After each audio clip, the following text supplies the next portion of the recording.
Hey Trek Gang, what's going on in this week's episode of the Boeville in Newtown? Well, it's right over here.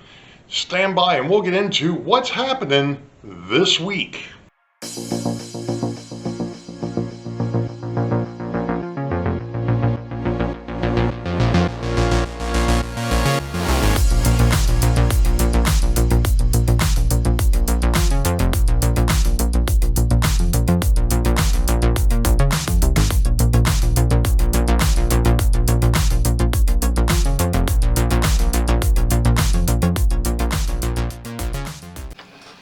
Well, hello Track Gang, and welcome to episode 27 for 2024. This happens to be September the 15th of 2024.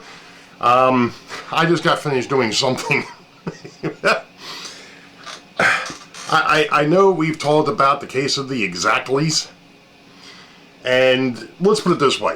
Last Saturday, I think I mentioned that the wife and I spent better part of the day, if not the whole day, rearranging our two-car garage, which still can't fit two cars, but that's fine. It's okay. It's no big deal.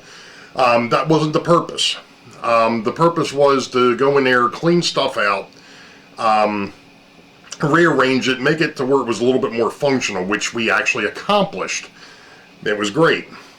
Along that, though, is we had been storing all of our holiday decorations, our yard decorations, in the garage, and we have a shed, a small shed. It's a 12 by 10 or 14 by 10, whatever it is, in the backyard. In other words, my doghouse. No, I'm only kidding.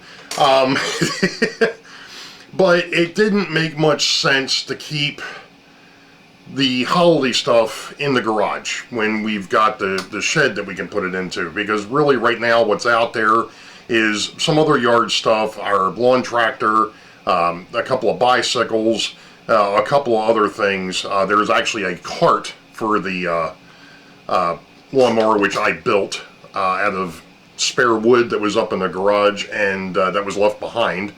And also a pair of wheels off of a wheelbarrow that functioned great. I mean, the cart, I've modified it once or twice because I wasn't happy with how I built it the first time. Typical case in point, you build something, you engineer it, you build it, and then you go and look and it's like, yeah, that's not going to work the way I thought, and you end up taking it apart and putting it back together.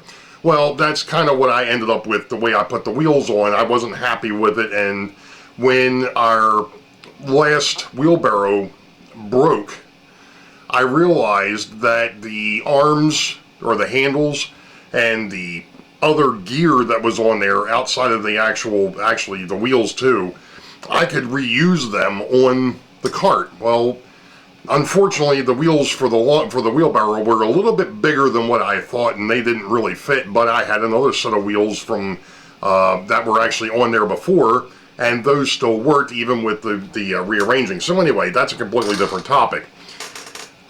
So last Saturday I pulled the lawnmower out with the cart, took it in front of the garage, and started packing all the holiday stuff onto that.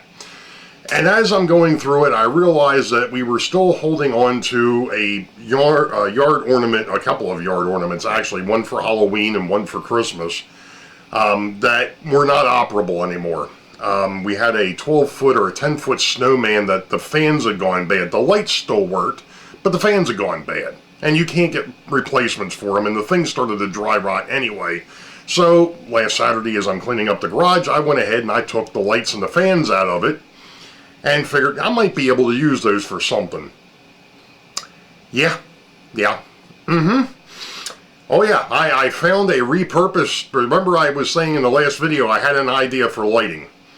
Well, I came down here, I brought the parts down here, and I started de-rigging the stuff off of it that wasn't useful, including the two fans, although one of them does run, the other one is shot. They're not big enough to really do anything for this, so they're also not designed for this. They're side fans. In other words, they draw in from the side and then blow out, so it's not going to work too well for this. But what did work... Now, granted, this is temporary at the moment because I wanted to see if it was actually going to work. And Yeah, boy does it work. Yeah, you can already see what I'm talking about. So don't pay attention to the way it's rigged, but these are the lights. There's 3 of them. I've got one on each side and then one on the top here. And boy, does this open up or make this thing look good. So I think the next thing I'm going to do is I'm going to break out my glue gun. And instead of taping these things to this, I'm actually going to glue them, and then I'm going to go ahead and do something with the wires too.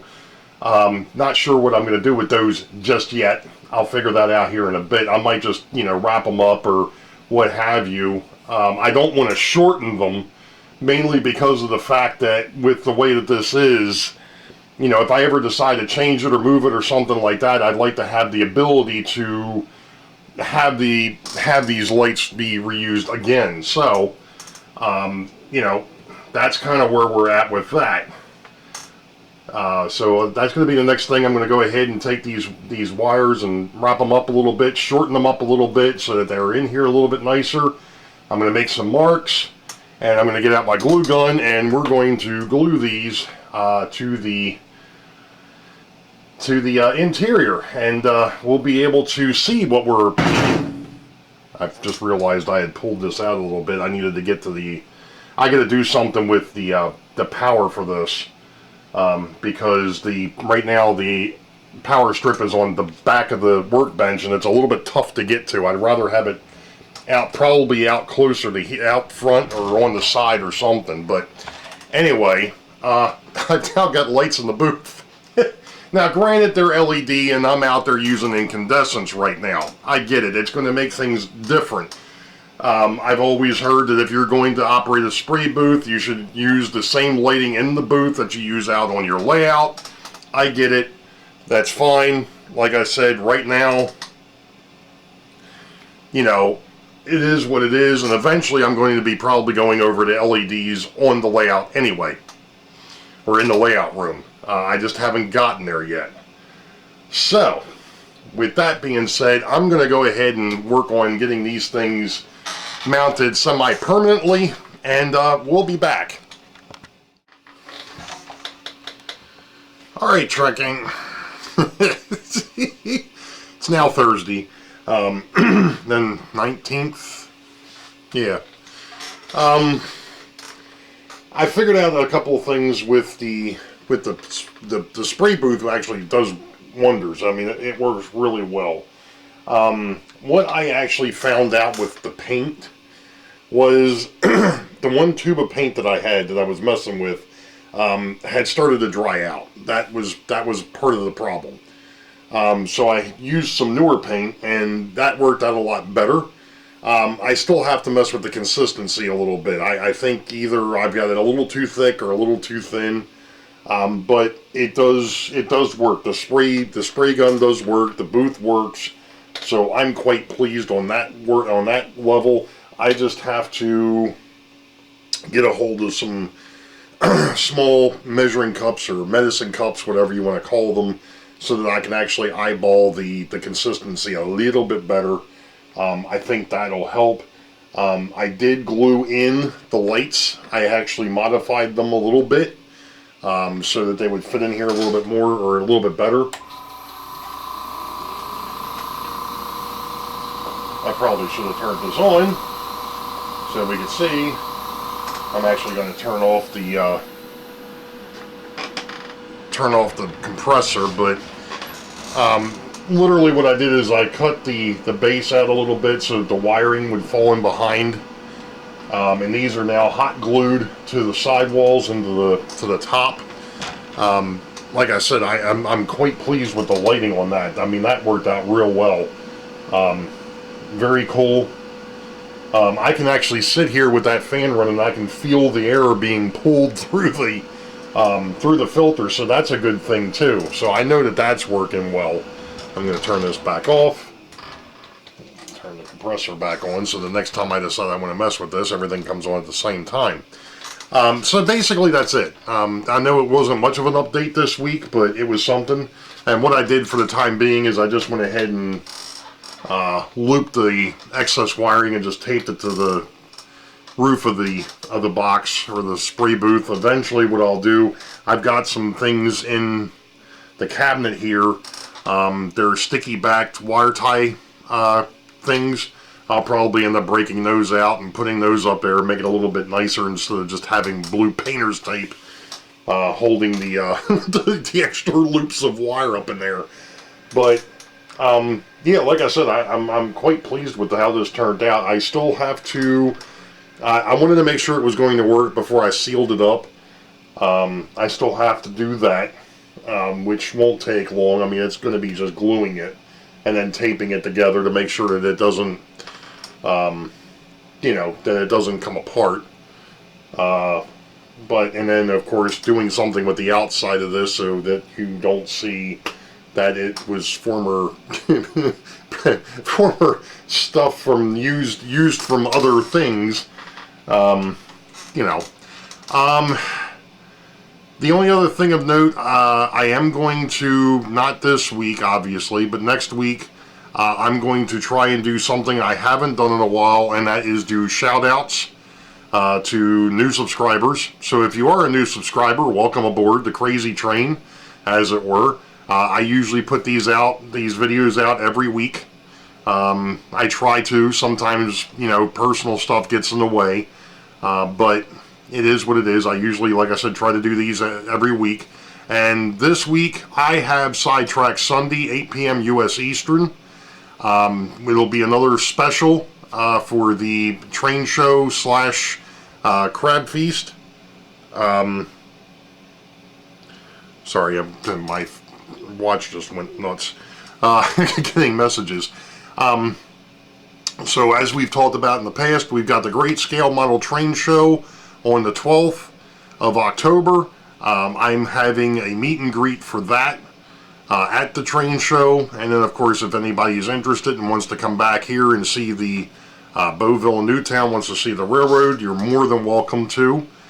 And then on the 13th, normally I would find, a couple of years ago, we actually went down to the B&O Railroad Museum, but last year and again this year, my daughter's organization is having a fundraiser also at the fairgrounds, the Timonium Fairgrounds, which is where the Scale Model Train Show is, on that Sunday.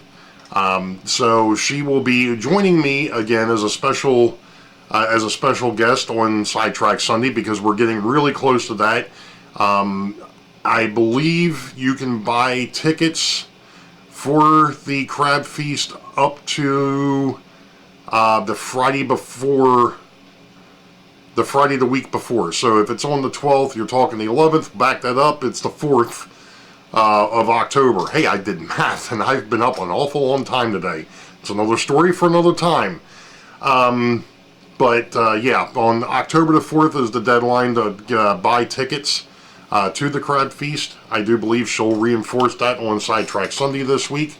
So you all know the deal. Wait for the highball. Green tracks ahead. We'll catch you all next time. Be safe. God bless. We'll see you.